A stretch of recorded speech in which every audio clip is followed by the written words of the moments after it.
7월 16일 화요일 새벽기도회를 시작하겠습니다. 사도신경을 고백하시고 찬송가 264장을 부르신 후에 하나님의 말씀을 함께 나누겠습니다. 오늘 하나님께서 저희에게 주신 말씀은 열왕기하 11장 1절부터 21절까지의 말씀입니다. 아하시야의 어머니 아달랴가 그의 아들이 죽은 것을 보고 일어나 왕의 자손을 모두 멸절하였으나 요람 왕의 딸 아하시야의 누이 여호세바가 아하시야의 아들 요아스를 왕자들이 죽임을 당하는 중에서 빼내어 그와 그의 유모를 침실에 숨겨 아달랴를 피하여 죽임을 당하지 아니하게 한지라. 요아스가 그와 함께 여호와의 성전에 6년을 숨어 있는 동안에 아달랴가 나라를 다스렸더라.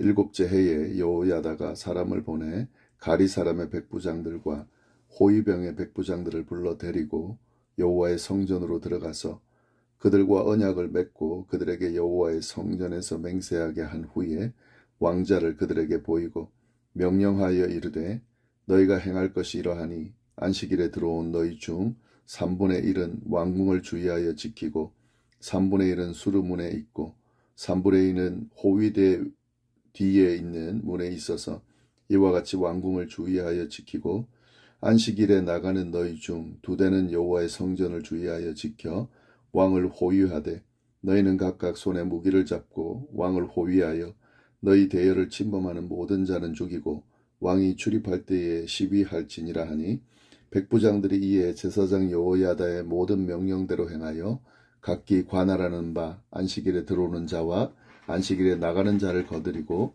제사장 여호야다에게 나오매 제사장이 여호와의 성전에 있는 다윗 왕의 창과 방패를 백부장들에게 주니 호위병이 각각 손에 무기를 잡고 왕을 호위하되 성전 오른쪽에서부터 왼쪽까지 제단과 성전 곁에 서고 여호야다가 왕자를 인도하여 내어 왕관을 씌우며 율법책을 주고 기름을 부어 왕으로 삼음에 무리가 박수하여 왕의 만세를 부르니라.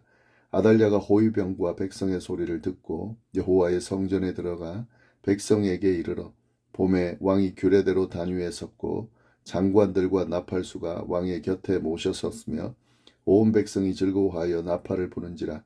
아달랴가 옷을 찢으며 외치되 반역이로다 반역이로다 하매 제사장 여호야다가 군대를 거느린 백부장들에게 명령하여 이르되 그를 대열 밖으로 몰아내라. 그를 따르는 자는 모두 칼로 죽이라 하니 제사장의 이 말은 여호와의 성전에서 그를 죽이지 말라 함이라. 이에 그의 길을 열어주매 그가 왕궁의 말이 다니는 길로 가다가 거기서 죽임을 당하였더라. 여호야다가 왕과 백성에게 여호와와 언약을 맺어 여호와의 백성이 되게 하고 왕과 백성 사이에도 언약을 세우게 하매 온 백성이 바알의 신당으로 가서 그 신당을 허물고 그 제단들과 우상들을 철저히 깨뜨리고 그 제단 앞에서 바알의 제사장 맏단을 죽이니라. 제사장이 관리들을 세워 여호와의 성전을 수직하게 하고 또 백부장들과 가리 사람 호위병과 온 백성을 거느리고 왕을 인도하여 여호와의 성전에서 내려와 호위병의 문길을 통하여 왕궁에 이르매 그가 왕의 왕좌에 앉으니 온 백성이 즐거워하고 온 성이 평온하더라. 아달랴를 무리가 왕궁에서 칼로 죽였더라. 요아스가 왕이 될 때에 나이가 7세였더라. 아멘. 오늘은 열왕기하 11장 말씀을 함께 보도록 하겠습니다. 오늘 본문이 어제 월요일 본문과 이어지는 내용이기 때문에 함께 이어서 11장 전체를 보도록 하겠습니다. 앞에서 저희는 하나님께서 예후를 세워서 극도로 악한 아합과 이세벨 집안을 완전히 멸절시키는 과정을 살펴보았습니다. 그렇게 북이스라엘의 오므리 왕조는 4대 만에 망하게 되었고 예후가 왕으로 세워졌습니다. 그런데 예후는 하나님의 도구로 사용되었음에도 불구하고 결국 금송아지를 섬기고 따르는 길로 가게 되므로 끝까지 하나님 앞에 선한 왕으로 세워지지는 못했습니다. 그렇게 예후는 28년을 다스리고 그의 아들 여호아하스가 왕권을 이어받게 됩니다. 자, 이제 11장에서는 북이스라엘 이야기를 잠시 멈추고요. 남유다에 대한 이야기가 언급되고 있습니다. 물론 이 이야기는 북이스라엘에서 일어난 사건과 연결되어 있는데 이 예후가 아합 집안을 제거하는 가운데 그때 일어난 일 중에 하나가 뭐냐면 북이스라엘을 방문하고 있던 유다왕 아하시야를 죽였습니다. 게다가 아합 집안을 찾아온 아하시야의 형제들, 그 왕족들이죠. 조차도 다 제거했습니다. 이 사건 이후에 남유다에서 일어난 사건이 바로 오늘 저희가 나눌 11장의 말씀입니다. 1절을 보면 한 인물이 등장하는데요. 그는 바로 아하시야의 어머니 아달랴입니다. 1절을 보시면 아하시야의 어머니 아달랴가 그의 아들이 죽은 것을 보고 일어나 왕의 자손을 모두 멸절하였으나, 뭔가 말도 안 되는 일이 일어났다고 이야기하고 있죠. 아달랴가 자기 아들이 죽은 것을 보고 왕의 자손, 즉 왕의 혈육을 모두 죽였다는 이야기인데요. 여기서 왕의 혈육이라 그러면 결국 아달랴의 혈육이죠. 그런데 그들을 모두 죽였다는 겁니다. 그 이유는 자신이 나라를 다스리기 위함이었는데요. 아마도 이 아달랴는 만약에 아들이 죽고 그의 손자가 왕위에 오르게 될 경우에 이 왕대비, 지금 자기가 차지하고 있는 왕대비의 지위가 아하시야의 아내에게로 넘어가기 때문에 그렇게 한 것으로 좀 추측해 볼 수가 있는데요.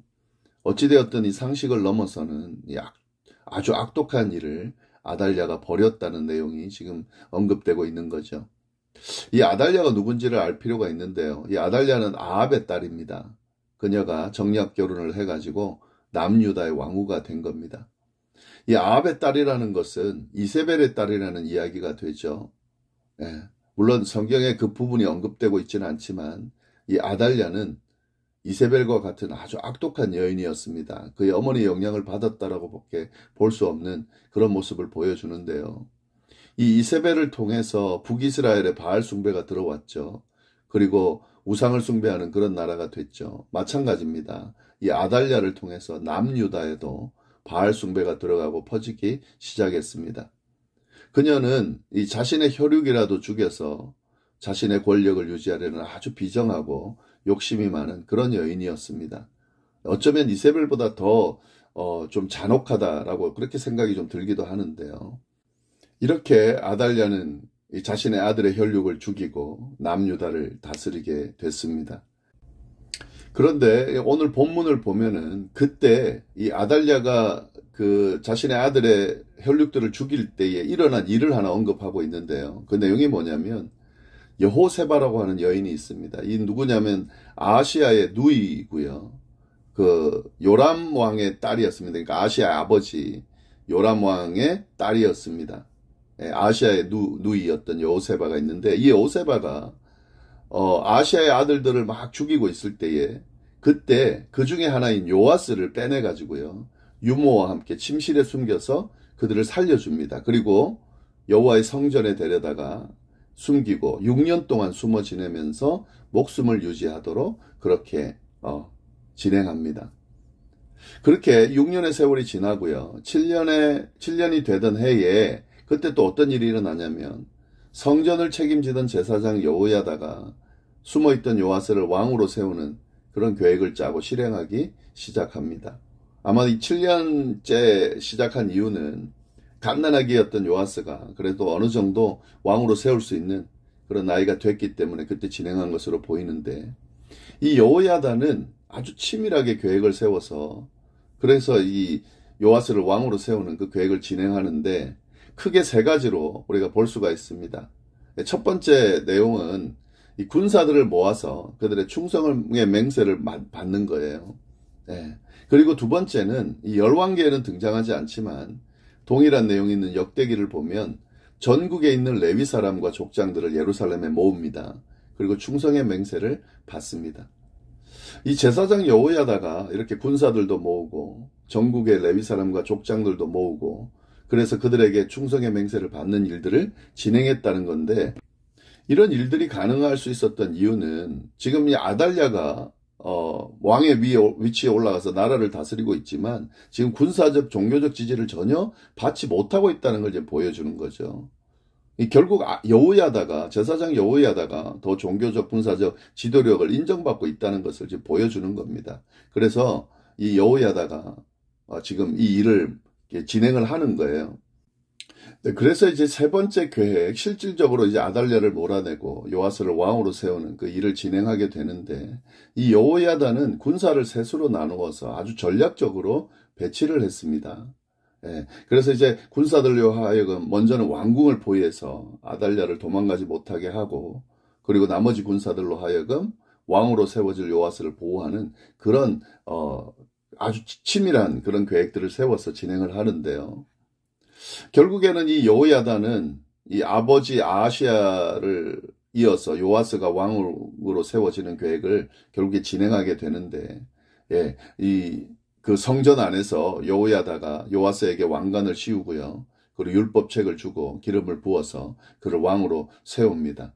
그래서 이제 이걸 지켜보던 호위병들, 백부장들 포함한 그 사람들이 새롭게 세워진 왕을 보면서 이제 박수를 치고 왕께 만세를 부르는 그런 이제 왕이 세워지는 그런 과정이 진행이 됩니다. 이렇게 이제 유다의 그 다윗 왕조가 끊어지지 않고 이어지게 되는 그 내용을 쭉 오늘 본문이 언급하고 있습니다. 근데 이제 이렇게 왕으로 세워질 때에 왕궁에 있던 아달랴가 이 호위병들하고 사람들이 지르는 소리를 듣게 되죠. 그래서 그녀가 그 소리가 뭔지 확인하기 위해서 성전으로 옵니다. 근데 가서 보니까 예, 이 규례대로 요아스가 왕으로 세워져 있고요. 그리고 기둥 곁에 이렇게 서 있고 장관들과 나팔수들이 그 새롭게 세워진 왕 곁에 모셔서 서 있고 온 백성들이 막 기뻐하면서 나팔 불고 막 축하하는 그런 모습을 이제 아달랴가 보게 됩니다. 그때 아달랴가 막 자신의 옷을 찢으면서 반역이다, 반역이다라고 소리를 칩니다. 그런데 참 웃기는 거는 누구도 그의 외침을 듣고 힘을 실어주지 않습니다. 그러니까 지금 그 유다를 다스리고 있던 아달랴가 그 반역하는 모습을 보고 반역이라고 막 소리를 쳤음에도 불구하고 뭐 별로 힘이 없는 거죠. 도리어 이 제사장 여호야다가 군대를 지휘하는 백부장들에게 이 아달랴를 대열 밖으로 끌어내라고, 그리고 그를 따르는 자들은 누구든지 다 칼로 죽이라고 그렇게 명령을 합니다. 이 성전 안에서는 죽이면 안 되니까요. 아달랴를 어떻게든 성전 밖으로 끄집어내서 거기서 죽이라고 하는데, 결국에는 이 왕궁의 말이 다니는 길에서 아달랴는 죽임을 당하게 됩니다. 아주 비참한 죽음을 당하게 되죠. 결국에 이제 악으로 세워진 이 권력이 무너지는 그런 결과가 있는데, 이게 바로 이제 악인의 최후죠.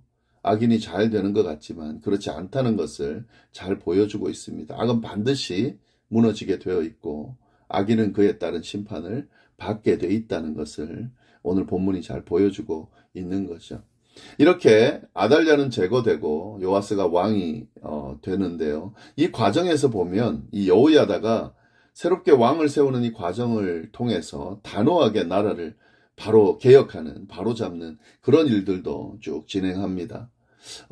이 본문을 보면은 새롭게 세워진 왕과 백성들로 하여금 여호와와 언약을 맺어서 여호와의 백성들이 되게 하고 다시금 이제 우상 숭배하지 않는, 그리고 왕과 백성들 사이에서도 언약을 맺어서 올바른 관계가 세워지도록 그렇게 이끕니다.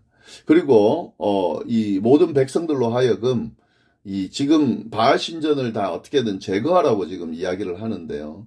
그래서 백성들이 바알 신전으로 가서 바알 신전을 부수고요. 제단과 우상들을 산산조각내고, 그리고 제단 앞에 있던 바알 선지 제사장 mat단을 죽이게 됩니다. 그리고 그렇게 해서 이제 바알 신전도 완전히 제거를 하고, 그 후에 제사장 여호야다는 이 성전을 견고하게 합니다. 그래서 성전에 관리들을 세워서 이렇게 보호하고요. 이 이스라엘 남유다의 여호와의 성전 중심의 나라라는 것을 분명하게 세우는 이런 개혁을 진행을 합니다. 그래서 이 모든 과정을 진행하면서 결국에는 이 백부장들, 왕의 호위병들, 그리고 모든 백성들과 함께 이렇게 새롭게 세워진 왕을 모시고 성전에 있던 그 왕을 왕궁으로 데려가서 이제 정식으로 요아스가 왕위에 오르게 그렇게 하는데요. 그때 나이가 7살이었습니다. 그래서 이제 이 모든 과정을 끝내고 결국 아달랴로 인해서 혼란스러웠던 예루살렘이 평안을 찾게 되고, 그렇게 하나님의 역사가 쭉 마무리되는 과정이 오늘 본문에 나옵니다. 네, 구절구절 제가 연결하지 않고 전체적으로 쭉 제 설명을 드렸는데, 오늘 이 과정을 통해서 이 하나님의 역사가 어떻게 이루어지는지, 악에 대한 심판은 어떻게 이루어지고 또 하나님의 사람은 어떤 식으로 역사에서 세우시는지 그 과정을 우리가 쭉 볼 수가 있습니다. 이런 과정들은 오늘날 믿음의 사람들의 삶 가운데서도 일어나고 있는 일들이죠. 예, 우리가 이 부분을 잘 새기면서요, 오늘 우리의 삶에 적용하면서 하나님께서 어떻게 역사하시는지를 경험하며 그렇게 살아갈 수 있어야 하겠습니다. 기도하겠습니다. 하나님 아버지 감사합니다. 귀한 말씀으로 오늘 하루를 시작하게 하시니 감사합니다. 하나님의 역사가 오늘도 일어나고 있다는 것을 믿고 악에 대해서는 단호하게 대처하고 하나님의 뜻을 따르는 선한 삶을 살아가는 우리의 삶이 되도록 인도하여 주옵소서. 감사하며 예수님의 이름으로 기도드립니다. 아멘.